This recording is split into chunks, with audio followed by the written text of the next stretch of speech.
Every day, we follow routines we've learned to call normal. But sometimes, what feels normal isn't always fair.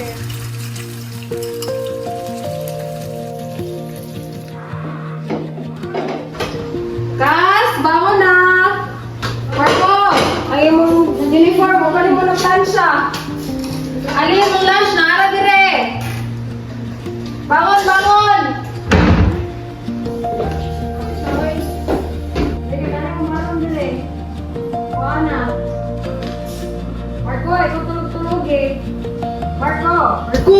Matang nga ba? Oo, matang na!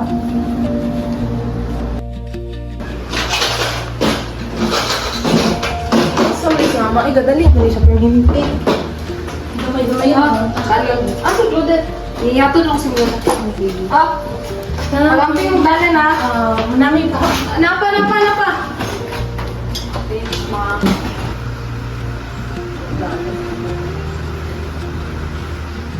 Bisan, saan ang plano mo? Trabaho? Dili, yan pa. Sorry, oras na di. Susi pa. Muna na lang ako ah. Iya, okay. Sorry ako yun. Bye.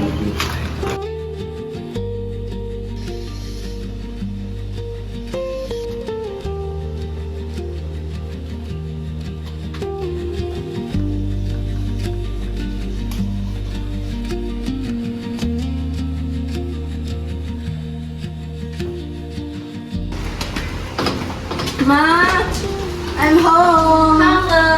Hi. Nakita kita na only. Ito, Deka. Thank you.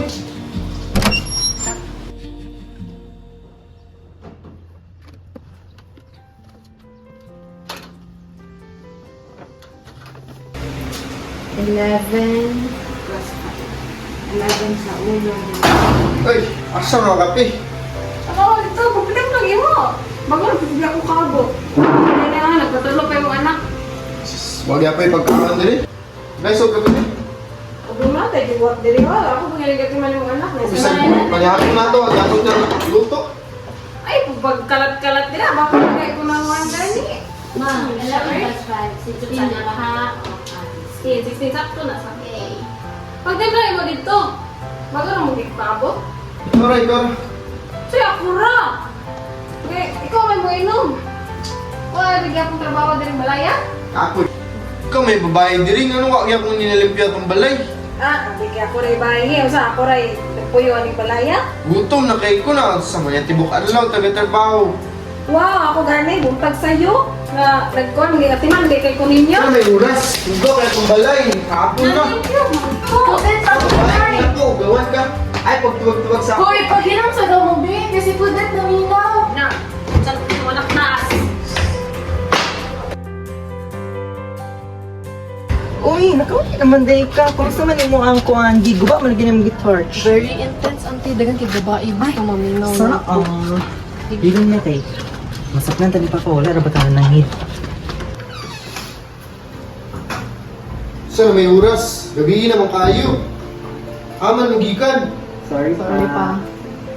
Tanaw yung sinino ko. Nagbaylo na minon mo. Si Marco na may babae diri. Pangan si kuya na mga itong ginakasabaan. Palihor na mga gini. Gani, ano di man kunin mo dawaton? This is me. Naunsa naman sa day mo di. Ay, sige. Ay, may mga anak ko. Gabi na kayo. Tanaw gisuot to. Salamat na lang ka na nauli na sa balay. Kod, ganang late mo kayo muni uli. Ikaw, dapat magulo-ulo ka nga una mag-uli. Bye, brum ka. Ma, ano ang mga babae kay sa balay na mga dapat? Ang mga laki po, dili pwede magsuot silang gusto lang. Anong gabase ng mo sa mong gender?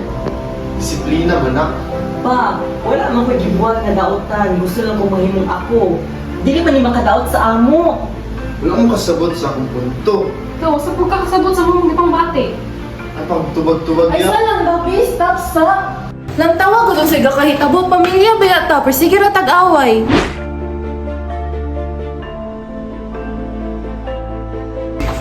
Let's pause for a second and look at the world that we build inside our own homes.